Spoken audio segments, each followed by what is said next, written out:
All right, let's talk about the R5C, shall we? So back when Canon announced the R5C, I was pretty excited about it as a hybrid camera. A little bit about me and my background. My name's Dustin Schmidt. I'm a photographer and DP here in Oklahoma City, and I shoot stills and video, and I do about an equal amount of each.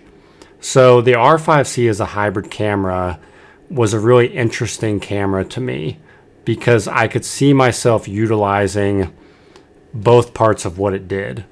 On the still side, it was basically an R5, which is a fantastic camera, and basically the top of the line kind of for what Canon offers. And at the time, I was in the market for a new stills camera. And on the video side, you were able to switch it over to a video mode that echoed the Canon Cinema series, and it had some really incredible video specs as well.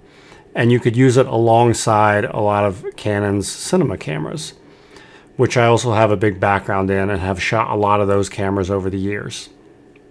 So it seemed like the perfect kind of hybrid camera for me and the type of work that I do.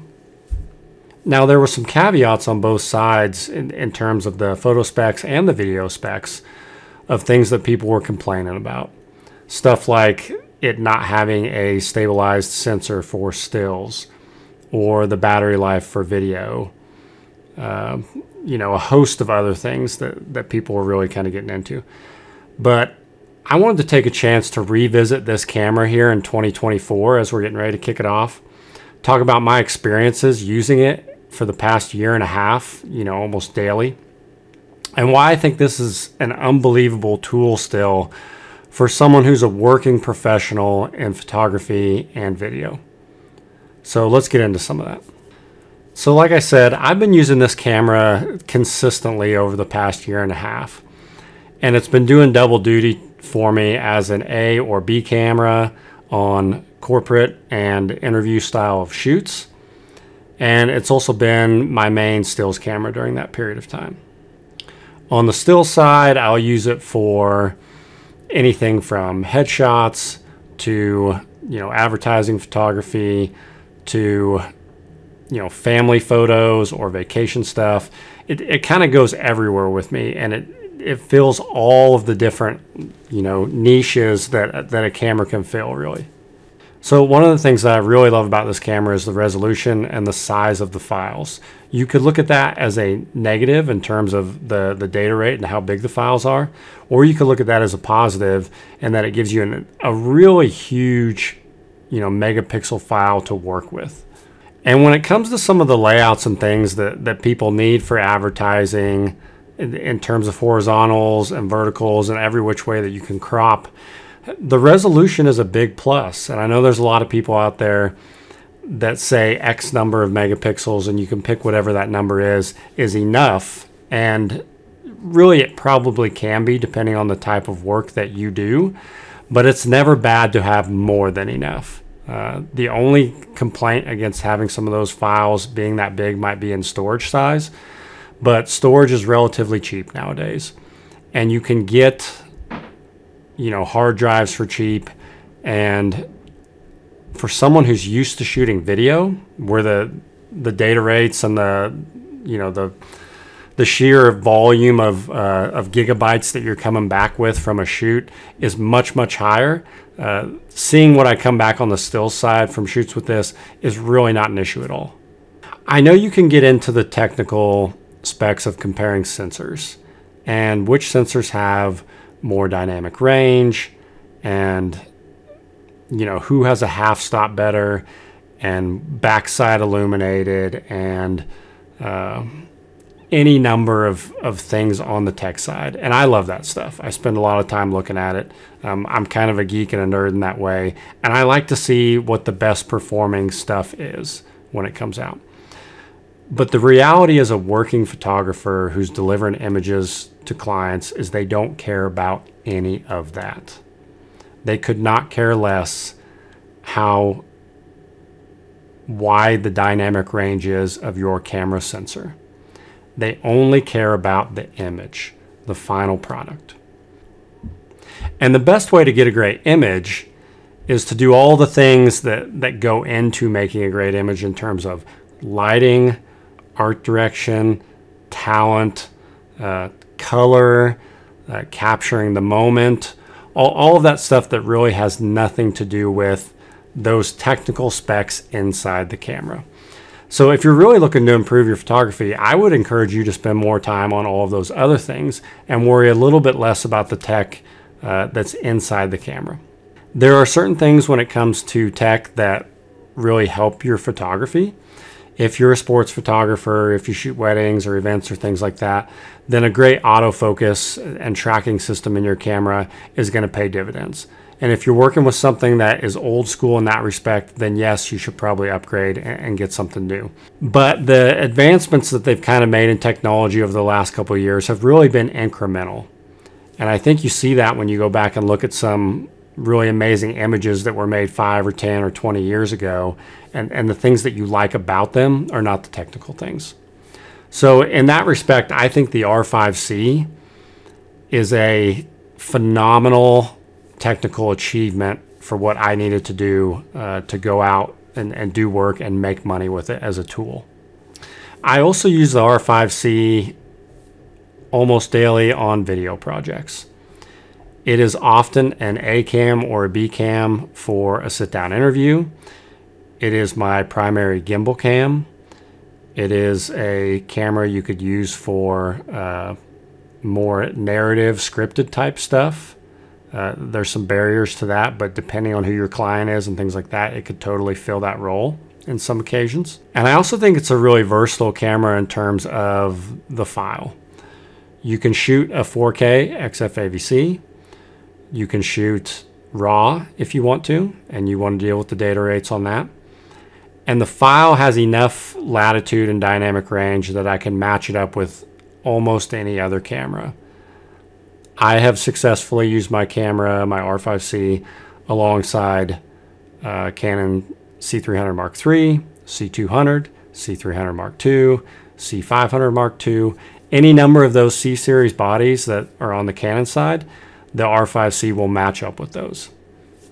I also currently use it as an A or B cam with a Red Komodo. I like it with the Red Komodo for, a sharing of the RF mount, some other things that I'm not going to get into too deep here, but those cameras also match up very well together. So we've got, kind of a high-end red cinema camera that shoots a RAW file, and a Canon R5C, and those look really good together, and I've shot them that way many, many times. I really think the versatility of this camera is kind of unmatched. The ability to take it from something like a cinema setup, which I have an example of right here, and you can see I've got a lot going on here. We've got an RF to PL adapter. We've got a large PL lens on it. I've got a C box on the back to convert the HDMI to SDI for professional use. We've got a V-mount battery that's going to kind of power the whole system. We've got it in a cage and a handle on top. So we've got what is a big, large cinema rig here. And then here we've got a camera that's now set up to go out and shoot stills professionally. I've got an EF lens on it with an RF to EF adapter. I've got a radio trigger on the top and, a Canon Prime. And now I can go out and take this camera and shoot stills with it. And it can go from something that was very large to something that is now relatively pretty small. So that ability to go from large to small is the benefit of a small camera and a hybrid camera. And some people might say to buy the camera that suits the use case for it. And I definitely think you should do that. There's times when a very small camera is great for portability or travel, and times when you may want a fully built cinema camera to do that job.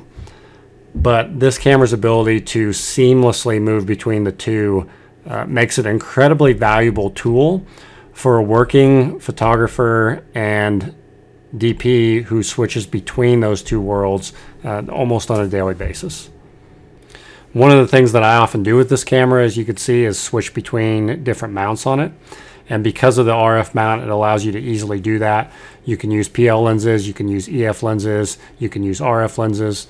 that short flange distance gives you that capability to do those things very easily and very quickly. Yes, the ports are still a headache. Not my favorite thing about this camera, but I've done a couple workarounds to get around that. I've got a mini, that micro HDMI to full size HDMI clamp that I have on the side of the camera that kind of takes care of that. I use the USB-C power input all the time. Again, just use the clamp for that to get around that short battery life of the LPE6s when you're shooting video. And those things have really solved it for me when it comes to the video side. I actually think the flip out screen on this camera is really underrated. The ability to use that screen as your primary monitor when you're shooting video has been really clutch for me. I do that often.